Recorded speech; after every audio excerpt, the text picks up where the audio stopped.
መዳፋችሁ ላይ ያለው መስመር ስለናንተ ድብቅ ማንነት ይናገራል። የልብ መስመር የምንለው ወይም እጃችሁ ላይ ያለው የመዳፍ መስመር የናንተ ከአራቱ የትኛው ነው? ይህም ስለናንተ ታምረኛ ነገርን ይናገራል።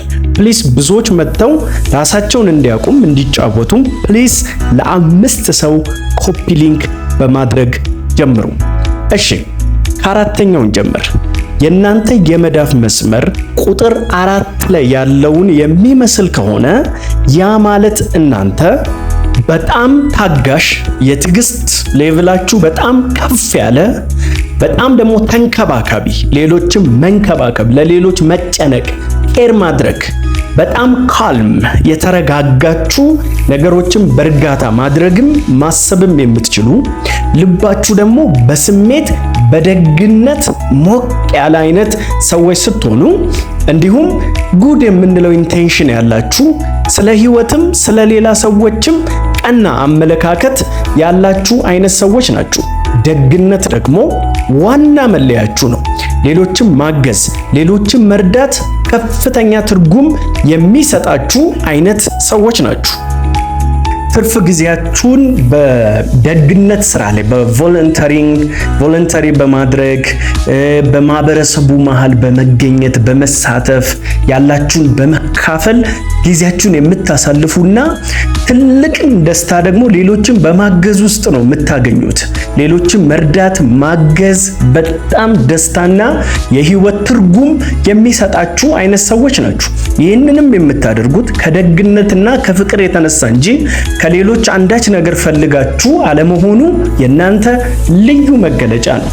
ነገር ግን የመዳፍ መስመራችሁ ጠቋሚ ጣታችሁን የሚነካው ቁጥር 3 ላይ ያለው ከሆነ የናንተ ደግሞ ማንነት አይዲያሊስቲክ እና ፓሽኔት የምንለው አይነት ፐርሰናሊቲ አይነት ሲሆን ብዙ ጊዜ አይዲያል የሆኑ ነገሮችን ስታንዳርዳችሁ በጣም ከፍ ያለና የሌሉ ነገሮችን አይዲያሊ ያሉ ነገሮችን የምትጠብቁ አይነት ሰዎች ስትሆኑ ከፍ ያለ ኤክስፔክቴሽን ያላችሁ ናችሁ። ራሳችሁም ከሰዎችም ብዙ መጠበቃችሁ የናንተ ዋናው የናንተ ባህሪ ነው። በተለይ በፍቅር ውስጥ በግንኙነት ውስጥ ግን በጣም ቀናዊ ናችሁ። ነገሮችን በጥሩ ሳይድ ነው የምታዩት። ሁልጊዜ ደግሞ ፈርቀዳጆች ናችሁ። ኃላፊነትን ትወስዳላችሁ። በተለይ በግንኙነት ውስጥ እናንተ ሁሉን ነገር ጀማሪዎችና ቀዳሚ ሰዎች ስትሆኑ ከፍተኛ መነቃቃትና ፓሽን ያላችሁ አይነት ሰዎች ናችሁ። ሌላኛው የእናንተ ሰዎች ባህሪ ደግሞ ፍጹም መሆናችሁ ነው። ወይም ፍጹም ነገርን ፈላጊዎች፣ ፐርፌክሽኒስት የምንለው አይነት እንከን ማይወድ ስተት የማያልፍ አይነት ሰዎች ስትሆኑ ከራሳችሁም ከሌሎችም ብዙ ነገር ዲማንድ ታደርጋላችሁ፣ ትጠይቃላችሁ፣ ትፈልጋላችሁ። እንዲሁም ደግሞ በነገሮች ውስጥ አንድን ነገር ለማድረግ ቁም ነገርንና ዓላማን ማግኘትን የምትፈልጉ አይነት ሰዎች ናችሁ።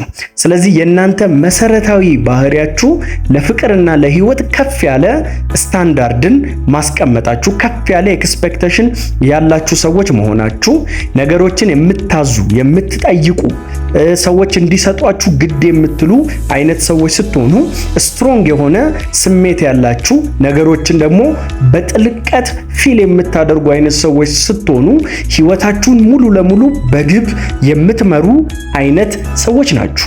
ይህ ፐርሰናሊቲ እየገለጻችሁ ከሆነ ሰብስክራይብ አድርጉ፣ ላይክ አድርጉ። አሁን ነው እንዲህ አይነት ቪዲዮ እንዲደርሳችሁ ደግሞ የኖቲፊኬሽን ምልክቷን መንካት እንዳትረሱ። ነገር ግን የናንተ እጃችሁ ላይ ያለው መስመር የህርት መስመር ላይን የምንለው ቁጥር 2 ላይ ያለው በመሃል ጣታችሁና በጠቋሚ ጣታችሁ መሃል ላይ ያለ ንክኪ የሚፈጥር ከሆነ ያ ማለት እናንተ በጣም አስተዋዮች፣ ቶትፉል የምትባሉ በጣም አሳቢዎች፣ አገናዛቢዎች፣ ከፍተኛ ደግሞ የመጠርጠር አቅም ያላችሁ ተጠርጣሪዎች፣ ነገሮችን በንቃት የምትመለከቱ እንዲሁም በጣም የተረጋጋ ማንነት ያላችሁ አይነት ሰዎች ስትሆኑ ብዙ ጊዜ ምክንያታዊ መሆን የምትፈልጉ፣ ስሜታችሁ እንዲሰለጥንባችሁ የማትፈቅዱ፣ ከዚህም የተነሳ አንዳንዴ ብቻ አልፎ አልፎ ስሜታችሁ የሚያሸንፋችሁ ወይም የውስጥ ስሜታችሁ የሚጎላባችሁ እንጂ ብዙ ጊዜ ህይወታችሁን በምክንያት የምትመሩ አይነት ሰዎች ስትሆኑ ሰላም ህብረትን በህይወት ውስጥ ደግሞ ቫልዩን የምትፈልጉ አይነት ሰዎች ናችሁ። ቋሚ ግንኙነት የመገንባት ከፍተኛ ችሎታ ያላችሁ አይነት ሰዎች ስትሆኑ በጣም አዳማጮች ናችሁ። ሰዎችን ከልባችሁ የምታዳምጡ አይነት ሰዎች ናችሁ ማለት ነው። ስለዚህ የእናንተ ካራክተር አንደኛው ባላንስድ የሆነ ማንነት ነው ያላችሁ። በምክንያትና በስሜት መሃል ጥሩ መናበብን ይዛችሁ የተረጋጋ ማንነት ይዛችሁ የምትሄዱ አይነት ሰዎች ስትሆኑ እርምጃን ከመውሰዳችሁ በፊት ደግሞ በሁሉም ኤንግል ነገሮችን የምታዩ አይነት ሰዎች ናችሁ። በተለይ ደግሞ በአሁን ህይወታችሁ ውስጥ እርካታን የምታገኙ የረካችሁ የተረጋጋችሁ ብዙ ማትቅበጠበጡ አይነት ሰዎች ስትሆኑ ታማኝ ዘላቂ ግንኙነት ደግሞ የመገንባት አቅም ያላችሁ አይነት ሰዎች ናችሁ ማለት ነው። ነገር ግን የእናንተ የመዳፍ መስመር ቁጥር 1 ላይ እንዳለው ወደ መሃል ጣታችሁ የሚጠቁም መስመር ከሆነ ያ ማለት እናንተ ሚዛናዊ እና ራስ ገዝ ህይወት ያላችሁ አይነት ሰዎች ናችሁ። ስሜታችሁን ከምክንያታዊነት ጋር ጣምራችሁ የምትይዙና በማንም ላይ ፈጽሞ ጥገኛ መሆን የማትወዱ አይነት ሰዎች ናችሁ። ተጠራጣሪዎች ናችሁ። በዛው ልክ ደግሞ የተረጋጋ ማንነት ያላችሁ አይነት ሰዎች ስትሆኑ ነፃነትን በግንኙነትም ውስጥ ቢሆን በምንም ውስጥ ነፃነትን ከምንም በላይ የምታስቀድሙ አይነት ሰዎች ናችሁ።